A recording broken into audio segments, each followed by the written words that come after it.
So yeah, my question is that I wonder what was the discernment process like for you leading up to the decision to deinstitutionalize and get the kids rehomed with their families? Um, After we came in as white people with great ideas, saying, "Hey, there are kids in need, so you start orphanages. That's how you do it."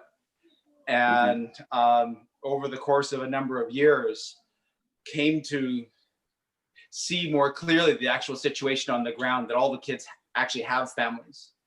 About 95% of the children in institutions here in Asia have immediate family. And there are different reasons why they're not with their family. And looking at those reasons, I started asking myself, or being forced to ask myself, or the question kept coming to me, Aaron, if you were in this situation with your own family, what would you pray for?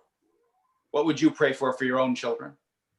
And the questions got more coming into my mind and my spirit, kept getting sharper and sharper. And eventually I said, well, I would never actually pray for the solution that I'm bringing. If someone suggested that I give up my children to live with someone, even good, wonderful people, because my family is going through a difficult time, I would need to pray for the grace to not punch the person in the throat. And I realized, wait, that's me and my love for my own children. That's what I would want for me. I think Jesus said something about that. Do unto others as you would have them do unto you. And it became really, really painful to realize that we were doing something for others. We were providing a solution that we would be horribly offended and horrified for our own family.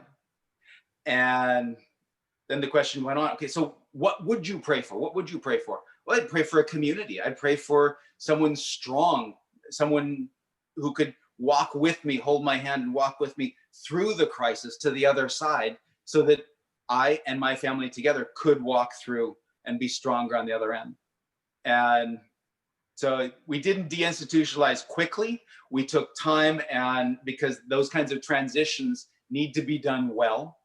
But while that was going, this is 7 years ago, more than 7 years ago now, we started building what Charis Project is now doing to heal and equip families to get through crisis, get out of crisis, and have the strength, the wisdom, and the confidence to raise their own children in their own homes. Okay, that was Did that speak to your question effectively, Barrett? It was, for me, one of the ways I think about it is like when we started finding out why the kids were there, which Aaron already mentioned their situations, it started to become really apparent that it was completely irresponsible to accept someone's child without saying what's going on in your family. Like, why do you feel like you need to be here? What sort of trouble are you in, and can we help you? And so, yeah, that's where we. And Corrine talks about having in her heart, since she was young, just wanting to hold all the lost and hurt and broken babies in the world. No, specifically, when I was 18, I heard that there were babies in orphanages and there weren't enough people to hold them. So they stopped crying. So I decided that, if I couldn't figure out what else to do with my life, I could go hold babies in an orphanage so that they would be loved. And it didn't occur to me for maybe 2 more decades to start asking why they don't have moms to hold them. Like, I just thought I would do it, but it turns out that there's a much more efficient, better way. All those babies have moms, and if we can help them, their mom, their dad, their grandparents, their aunties and uncles. I don't have any babies to hold except my own.